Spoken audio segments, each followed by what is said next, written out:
Lawrence Bishnoi के गुर्गों से मिली धमकी के बाद पूर्णिया के सांसद पप्पू यादव ने कहा, मैं किसी से नहीं डरता और सरकार चाहती है पप्पू यादव खत्म हो तो खत्म कर दे। उन्होंने आगे कहा कि उन्हें सुरक्षा की कोई आवश्यकता नहीं है।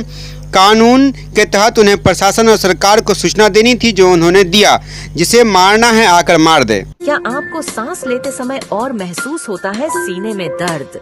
अगर आपको स्वास्थ्य संबंधित कोई बीमारी है तो आ जाइए अपना हॉस्पिटल मेडिवर्ल्ड हॉस्पिटल, जहां आपको विश्वसनीय डॉक्टर और आधुनिक सुविधाएं 24 घंटे आपके साथ है। आपकी सेहत हमारी जिम्मेदारी।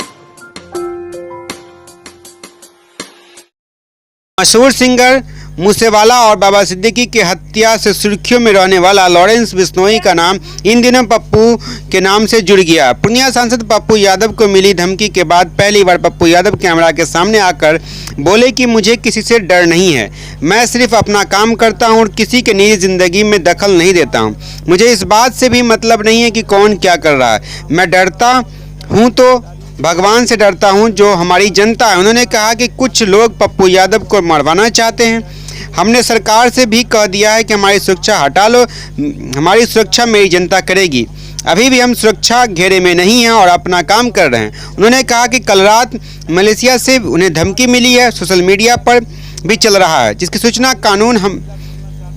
कानूनन हमने डीजीपी, डीआईजी, आईजी और पुलिस अधीक्षक को भी दिया है। यह मेरा फर्ज बनता था, मैंने वही किया जो एक कानून के मानने वाले को करना चाहिए। अगर किन्हीं को मारना है तो वो आकर मार दे। पप्पू यादव ने उपरोक्त बातें मीडिया को संबोधित करते हुए कहा। क्या कुछ कह रहे हैं वो भी आप धमकी देने की बात सामने आ रही है। हमको नहीं समझ में आता है कि क्या भैया, मैं बार बार कह रहा हूँ कि मैं अपने कामों में लगा हूँ, जनता के कामों में लगा हुआ हूँ, जनता की जिम्मेदारी के बारे में मुझे पता है। मैं झारखंड चुनाव में लगा हुआ हूँ।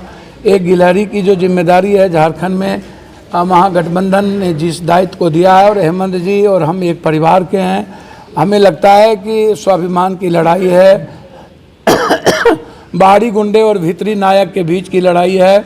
बाहरी लोग कब्जा करना चाहते हैं, जैसे छत्तीसगढ़ और उड़ीसा में कब्जा किए हैं। यहाँ जल जंगल ज़मीन पर कब्जा की बात है।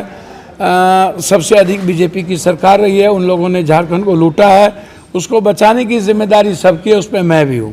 तो मैं अपने कामों में लगा हूँ। आज पाकुड़ जाना था लेकिन यहाँ काम है तो मैं यहाँ पर अभी जा रहा हूँ। जलसे हैं, कौशकीपुर में अनेक चीज़ें हैं। क्या हो रहा है क्या नहीं हो रहा है, जो काम मेरा है मैं कर रहा हूँ। जो काम सरकार की है सरकार करे। सरकार को पसंद नहीं है। मैं कई बार कह चुका हूँ कि नीतीश कुमार जी के जो इर्द गिर्द रहने वाले लोग हैं, जो लुटेरे लोग हैं, जो नीतीश कुमार जी चाहते पप्पू यादव से मिले, लेकिन नीतीश कुमार को कोई पप्पू यादव से मिलने नहीं देता। तो ऐसे लोग जो माफिया से मिले हुए हैं, ज़मीन माफिया से, वो लोग नहीं चाहते हैं। वो लोग गलत लोगों को सामने लाना। मैंने उनके चीफ सेक्रेटरी से बात की, उनसे डीजी से बात की, आईजी से बातचीत किया, होम मिनिस्टर से बातचीत की। मैंने तो कहीं ओपन नहीं किया। जब सोशल मीडिया के पेज पर किसी लोगों ने मलेशिया से, रात भी जैसे मलेशिया से लोगों ने धमकी दी, तो वो उनका काम है धमकी देना। मेरा काम है हाथी चले बाजार कुत्ता भूखे हजार। मेरा काम है अपना काम करना। ये भी जो जरूरत नहीं है इस सुरक्षा को भी लौटा ले। मैंने चिट्ठी लिख दिया कि आप अपनी सुरक्षा लौटा लीजिए। मैंने लिख दी कि मुझे आपकी सुरक्षा नहीं चाहिए। मैं अभी भी आप देख लो, आप सामने में है, दिखाओ जनता को, मेरे पास कोई सुरक्षा नहीं है। जिसको मारना हो आके मार दो, लेकिन सच्चाई के रास्ते नहीं हटूंगा। सदन और सदन के बाहर जो आम लोगों की जिम्मेदारी हमको दी गई है वो काम करूंगा। मैं इतना जानता हूं, इस देश की जनता मेरे लिए भगवान है। इंसान नहीं मानता हूं, भगवान मानता हूं। और उसके जस्टिस के लिए मैं कुछ भी करूंगा और उसकी मदद मरते दम तक करूंगा। ये 3 फिलॉसफी मेरी है और उसमें जिसको मारना हो, मेरे किसी से निजी झगड़े नहीं है, मैं किसी की निजी जिंदगी में नहीं जाता हूँ। हर देश के नागरिक पर कोई संकट आता है तो वहाँ मैं रहता हूँ, चाहे बाढ़ हो, पुरान हो। जो लोग आलोचना पार्टी के नाम पर करते हैं, गाली गलौज करते हैं, हम उनसे हाथ जोड़ के आग्रह करेंगे, सोशल मीडिया के कुछ लोगों से, यूट्यूबर्स, आप अपना काम करिए ना, आप अपनी बात करिए। हमको गाली गलौज देके क्या फ़ायदा? हमारे साथ अपनी दुकान क्यों चलाना चाहते? आपको फोन भी आया था क्या? आता रहता। पूरे देश से हमेशा, आज से थोड़ी फोन आ रहा है। बचपने से हमको मारने की धमकी मिल रही है। सर सबसे हम महत्वपूर्ण कहाँ बाप बाप करते हैं? सर महत्वपूर्ण बात यह है कि लॉरेंस बिश्नोई जेल के अंदर मैं बंद मुझको है। नहीं पता है कौन ये और कौन जेल से कैसे ऑपरेट हो रहा है? कौन प्राणी है। ये तो भैया भिंडर वाला कैसे ऑपरेट होता था, दुनिया में कौन कैसे होता था, सरकार ना समझेगी। मुझे जो कोई मतलब है ही नहीं किसके साथ सरकार है किसके साथ नहीं है। इतनी बड़ी बड़ी घटना घटी, जब भी घटना घटती है, यहाँ पर अभी बाढ़ आया तो हम थे, या दारू में मरे तो हम थे। जब कोई घटना घट जाती है तो सुबह 5 बजे हम पहुँच जाते हैं। तो कोई एक बात तो है नहीं।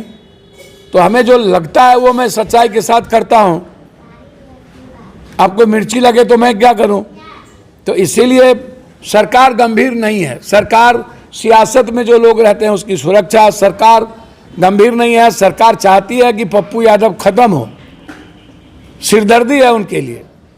तो सरकार जाने, मैं सरकार से अब भीख नहीं मांगूंगा। हमें कानून के तहत उनको बताना था कि ऐसी ऐसी घटना है, ये आप देख लीजिए, वो मैंने बताया बस। Thank you sir, thank you. Thank you for watching दर्पण 24 न्यूज।